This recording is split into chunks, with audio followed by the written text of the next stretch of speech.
The band has been around since 2014, and just in case you weren't here during that time, there are signs like this that are placed along the street reminding people of that band. I reached out to the health department after seeing that video to see if they were involved. They sent me this report. It's a detailed account of what one of the managers said happened. A necessary investment for our infrastructure. But one business, Perky Planet, says that a year of road work has taken a toll on them, so they've had to make some changes to try to survive. Just like that, I milked a cow on live television. I didn't get trampled, I didn't get pooped on. How did I do? Good. All right, guys, so I think I might have a new career with a little bit more practice. Now that the trial at this courthouse is over, they want us to start focusing on the kids and who they were and what their young lives could have been. Now, I spoke to the mayor yesterday, and he said he's excited for this event. He says it's one of the biggest events of the summer, and he's expecting between 30 and 40,000 people to arrive. Avery, not much has changed on this scene since I started here this morning. We are still here on Gilman Road, blocked off from where it appears state police have started their investigation this morning. But here's what we know so far. We are told that there is no concern for public safety, but that the road, as you can see, is still blocked off for the investigation.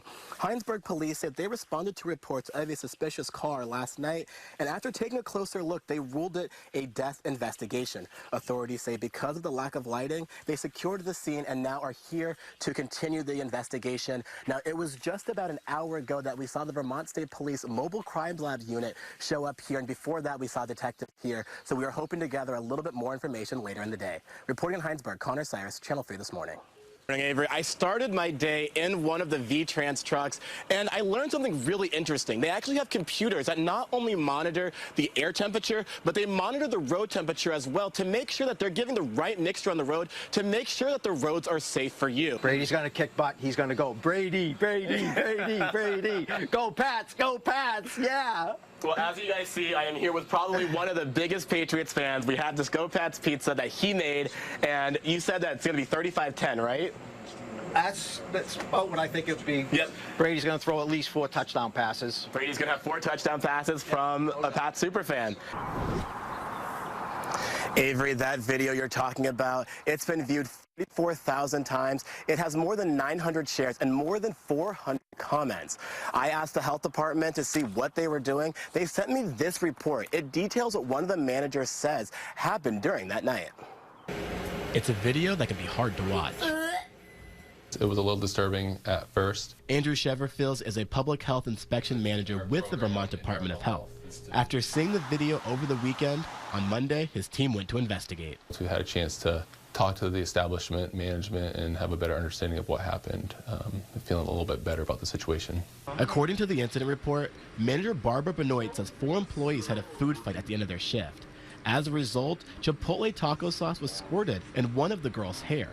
According to the report, she wasn't able to get it out in the bathroom sink, so she went to wash her hair in the 3-compartment sink in the kitchen. I tried to get a statement from Benoit, and she wouldn't comment. I have no comment. No comment? No. Are you Barbara? Yes. Okay. You direct you right to there, and they'll take care of you. Okay? Thank you. Have a good day. You too. Bye. So as you just saw, Barbara just handed me this slip, which basically says if you have any questions, to call the corporate office. This was a statement that they gave us. The behavior of these employees is unacceptable. The franchise who owns the restaurant terminated their employment. The health department says that this establishment did the right thing by sanitizing all surfaces and equipment that was used in that video. Now, that cell phone video wasn't the only video that caught what happened that evening. There were 16 security cameras in the kitchen that has corporate investigating the situation. Reporting in St. Albans, Connor Cyrus, Channel 3 this morning. Avery, this morning, UVM police are saying that everyone needs to be a little bit more diligent when it comes to keeping their personal belongings safe. I spoke to Deputy Chief Tim Bilodeau, who says that this time of year there aren't very many undergrads on campus, but that these things still happen.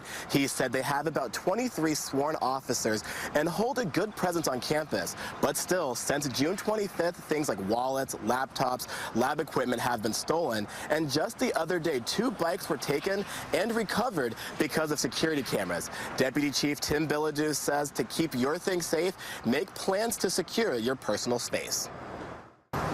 I asked him if these were community members or UVM students stealing on campus.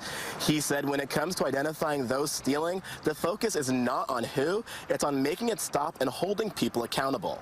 Now, people that I spoke to off camera said they weren't aware of these thefts, but that it was concerning. And as always, police say if you see something, say something. And if something is stolen from you, let them know. Reporting in Burlington, Connor Cyrus, Channel 3 This Morning. Alexandra, Stephen Burgoyne has pleaded not guilty to 5 counts of second-degree murder. Now, his team is expected to use an insanity defense, but state prosecutors say he knew what he was doing. There really almost there's no words to describe a scene like that. These are images of the crash on I-89 in Williston that stunned a high school, numbed a community, and grabbed the attention of the entire state. On October 8th, 2016, Eli Brookins, Mary Harris, Janie Chase Causey, Liam Hale, and Cyrus Shao were all killed in a crash that police say Stephen Burgoyne intentionally caused. This case is a tragedy. He is accused of going the wrong way at nearly 80 miles per hour late on a Saturday night, crashing his pickup truck into a car filled with teenagers returning home from a concert. But it didn't end there. Police say as they were trying to save the teens' lives, Burgoyne stole a police cruiser and drove off.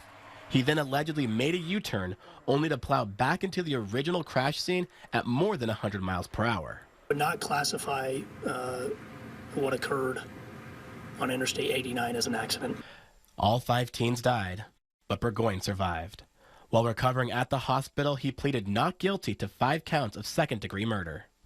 Being charged with murder following a car crash is rare in Vermont and has only been done a handful of times. Prosecutors say second-degree murder charges are suitable in this case. They say Burgoyne had wanton or deliberate disregard for human life. Court documents indicate Burgoyne suffered from PTSD and did seek medical attention the morning before the deadly crash. His lawyers didn't dispute that Burgoyne was the driver, but they will try to convince the jury that he's not legally responsible, using expert testimony to show Burgoyne was insane at the time of the crash. I've communicated directly with Dr. Kapoor. Prosecutors will try to counter that by showing that Burgoyne had a history of similar behavior, including an incident in early 2016 where he allegedly threatened to drive his ex-girlfriend and their child into a pond. He will use a vehicle as a weapon, and he just doesn't care who he takes out. Burgoyne's attorney did ask for a change of venue because of all the media attention this case has gotten. A judge denied that.